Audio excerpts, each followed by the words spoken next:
मधुपुर गांव गंगा के किनारे बसा एक छोटा सा गांव था, जहां हरे भरे खेतों के बीच एक रहस्यमयी बरगद का पेड़ सदियों से खड़ा था।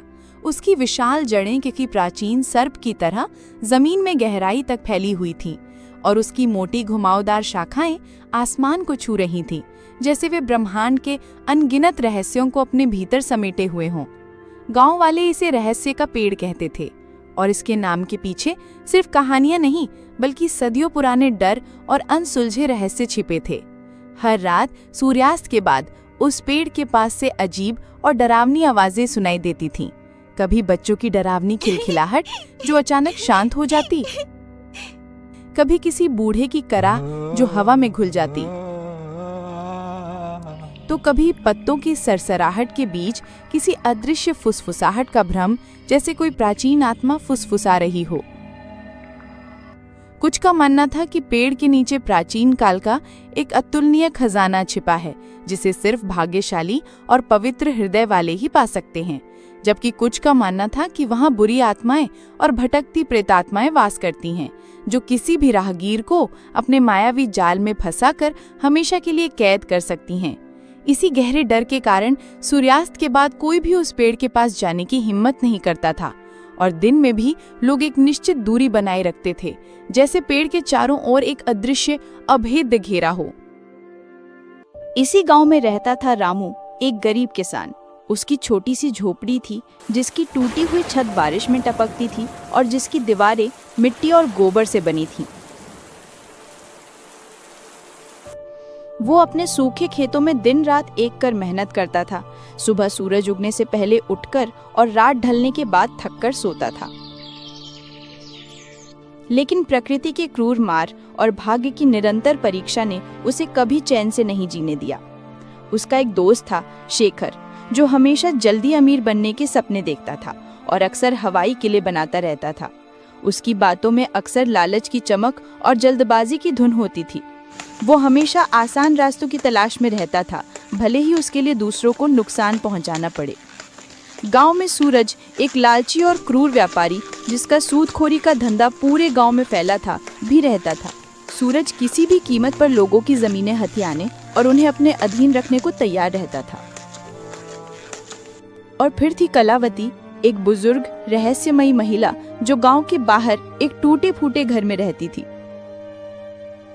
उसके बारे में कहा जाता था कि उसे जड़ी बूटियों और प्राचीन विद्या का गहरा ज्ञान था और कुछ लोग उसे डायन भी कहते थे, जबकि कुछ उसे गांव की पुरानी कहानियों का जीवित संग्रह मानते थे।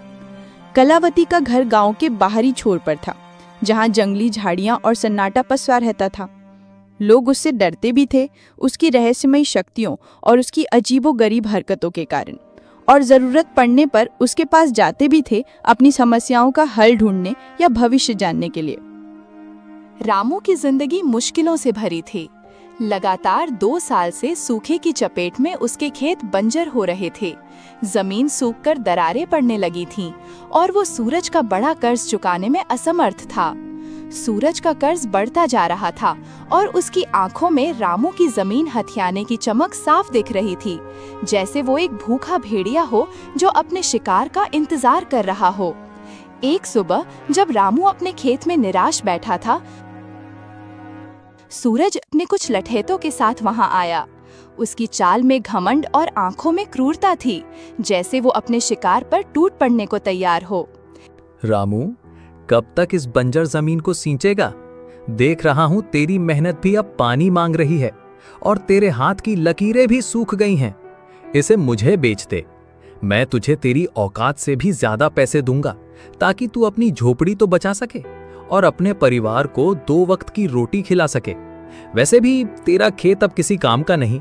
सूरज, ये जमीन मेरे बाप दादा की निशानी है।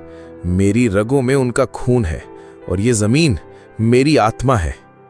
ये सिर्फ मिट्टी नहीं, मेरा वजूद है।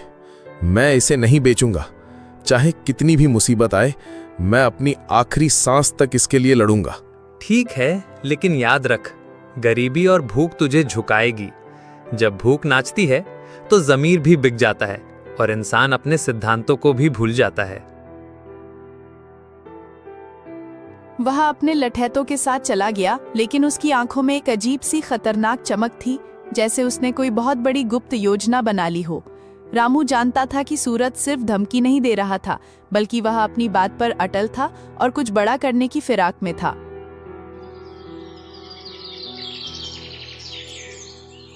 उसी शाम रामू अपने दोस्त शेखर से मिलने गया। शेखर हमेशा जल्दी अमीर बनने की नई नई योजनाएं बनाता रहता था, चाहे वो गांव में चोरी छिपे जुए का अड्डा हो या जंगल से दुर्लभ जड़ी बूटियां निकालने की बात। उसकी हर बात में एक छिपी हुई स्वार्थ की गंध होती थी और वो हमेशा दूसरों का फायदा उठाने के मौके तलाशता रहता था। रामू, सुना है ना, रहस्य के पेड़ के नीचे एक पुराना खजाना छिपा है। गांव वाले सदियों से यही कहते आए हैं और मुझे लगता है कि इस बार ये सच है। मुझे एक पुराना नक्शा मिला है जिस पर कुछ अजीब प्रतीक बने हैं। अगर हम उसे ढूंढ लें तो सारी गरीबी खत्म, हम राजाओं की तरह रहेंगे। तू अपने खेत को सोने से पाट सकेगा और मैं एक बड़ा महल बनाऊंगा जिसे देखकर दुनिया हैरान रह जाएगी। शेखर, ये सब गांव वालों की बनाई कहानियां हैं, सिर्फ डरने के लिए। कौन सा खजाना? और उस पेड़ के पास तो भूत प्रेत का डर है। तूने खुद कितनी कहानियां सुनी हैं? उस पेड़ के बारे में हर कहानी खून और शाप की बात करती है। डरने की क्या बात, अंधविश्वास है सब। डरपोक लोग ही कहानियां गढ़ती हैं। हम दोनों मिलकर जांच करेंगे, पूरी रात वहीं रुकेंगे। अगर खजाना मिला तो आधा आधा बांट लेंगे, दोस्ती में कोई कमी नहीं। शेखर की बातों में रामू को हमेशा से थोड़ी चालाकी दिखती थी, लेकिन इस बार उसकी उत्सुकता कुछ ज्यादा ही थी। उसकी आवाज में एक अजीब सी जल्दबाजी थी, जैसे वो कोई मौका हाथ से जाने नहीं देना चाहता था। रामू ने शेखर की बात को मजाक में डाल दिया, लेकिन उसके मन में एक सवाल कौंध गया। क्या वाकई उस पेड़ में कोई रहस्य था और शेखर की इतनी उत्सुकता के पीछे सिर्फ दोस्ती थी या कुछ और? क्या उसने सूरज की योजना के बारे में कुछ सुन लिया था या उसके पास वाकई कोई नक्शा था? शेखर के पास कौन सा नक्शा था? क्या वो वाकई रामू का दोस्त था या उसकी अपनी कोई छिपी मंशा थी जिसे वो दोस्ती की आड़ में पूरा करना चाहता था? सूरज की चाल क्या थी? क्या वो सिर्फ जमीन चाहता था या खजाने के बारे में भी उसे कुछ पता था? क्या शेखर ने सूरज की बात सुन ली थी और वो पहले खजाना पाना चाहता था? अगले दिन गांव में एक अजीब सी अफवाह फैली। कहा गया कि कलावती, वो बुजुर्ग रहस्यमयी महिला जिसने कई दशकों से गांव से दूरी बना रखी थी, ने रहस्य के पेड़ के बारे में कुछ देखा था। एक सपना, एक दर्शन या शायद कोई प्राचीन भविष्यवाणी जो सदियों से छिपी थी। रामू और शेखर दोनों ही उत्सुकता से भरे उसके घर गए। कलावती का घर गांव के एक कोने में था, जहां सन्नाटा पसरा रहता था और चारों ओर सूखी